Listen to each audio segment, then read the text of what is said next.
but Jerry cares. And I think that's why he has a good track record. We're getting off this island.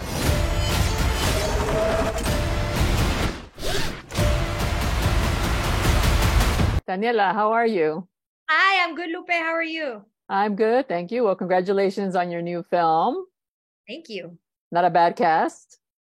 Not a bad cast at Mike all. Colter, Gerard Butler, Luke Cage himself. Right? I know. So what was this like? It's kind of an old school action flick. That's what it reminded me of. Oh, So yeah. coming off of, this huge blockbuster Jurassic Park, how did you compare the two experiences?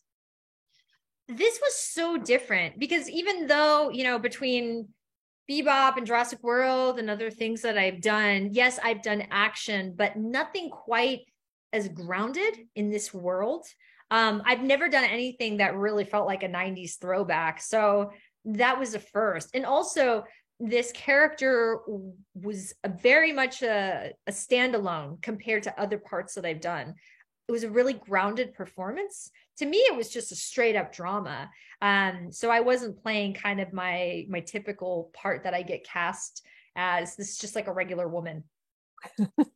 No superpowers here, just a regular gal trying to get through these difficult times. Yeah. And what was it like?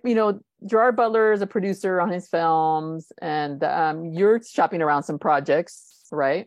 Yeah. So sure. did you see him with his producer hat on set, and did you take notes? Yeah. 24/7. I mean, Jerry's going a mile a minute. And his brain is always thinking and always working because he wants the movie to be good more than anybody else. I mean, yes, obviously Jean-Francois Richet, the director, but Jerry cares. And I think that's why he has a good track record. He's usually a producer on his movies, and he cares deeply that the audience is going to get a bang for their buck. I mean, that's very obvious when you're on set with him. Any specific note that you took part and like wrote it down on your iPhone or on your phone, be like, okay, take note for the next time? I wish I was a better journalist or documentarian in that way. But I think I learned by example. I think observing Jerry, if you're an up and coming actor and you have aspirations to be the lead of a film, I feel like Jerry's the perfect example of how to be. You can be good at your job and you can be good at what you do, but you can also do it while being kind and fun and having a good time. The two aren't mutually exclusive. Oh, it's good to know. He's kind of fun on set, not some pleasure with business, mixing it up. Oh yeah, for sure. And what I like about his films. Whenever we see, there's a Gerard Butler film, we know we're gonna get a good time. But what I also like is he's cognizant of diversity. Like he really, runs the gamut of casting in his films, and I've noticed that a lot recently. Yeah. Right. Yeah. Diversity, I think, matters deeply to Jerry. I mean, if you look at this film, there's this part, each part, the passengers, they could have been played by anyone. And they specifically went out of their way to make it diverse, which was really important. Sometimes, especially like I used to get only one kind of part, right? I used to just get a cleaning lady or a cop or, and then I was like, well, it would be nice to just play a regular person because that's who I am in real life. And, right. And I felt like this diversity is just a reflection of real life. And that's definitely the case in this movie. Now you've worked, like on popular franchises, obviously Jurassic, and you did the adaptation of Cowboy Bebop. So moving forward, and there was some toxic fandom in that one, always the case with some, with adaptations, right? So moving forward, have you changed your mind out, like sticking to original films or doing, adaptations in the future, or just it's going to depend on what comes up?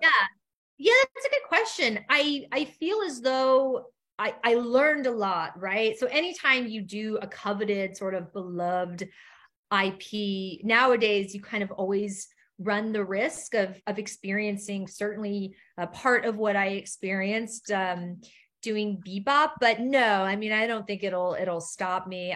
I went through that and it was such a fulfilling learning experience. And I realized that I have a really tough skin. And, like everything, it came and it went. And so I don't think that's going to stop me in future projects that I pick. Yeah. I mean, that just comes with the territory when you're a public figure nowadays. Like, you just have to Yeah. kind of ignore it, you know? Oh yeah, it does. And you think you think that what you'll say or do will be perceived a certain way, and then Mhm. anything that I've learned, you actually have absolutely no idea how you'll be interpreted or what you say. I mean, you just don't have any control over it, so why stress? Yeah, I just saw, I read or saw a joke where somebody said, you can write, I prefer pancakes over waffles. And you'll get People were like freaking out over it. the waffle fans will come at you. Yeah, no, it's true. I mean, it's so true, so it's like, it's silly. I was reading, I don't know if this is true, that you wanted to be a war correspondent when I think you studied journalism.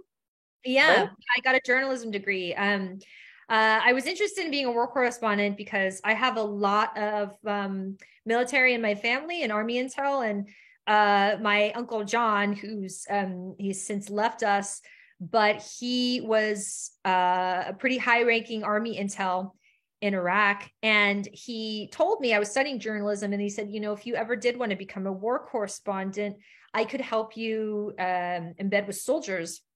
And so that was something that I was entertaining at the time. But man, life just had a total.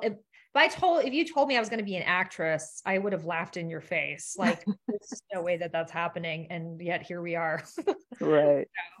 Yeah. Well, I would say then your ideal role would be a war correspondent. Oh yeah, especially after this movie. You have that experience. You have the academic experience Yeah. to do that role. All right. Well, thank you so much, Daniela. I always enjoy watching you on screen, and best of luck. Thank you so much. You too. Thank you. Thanks for your time.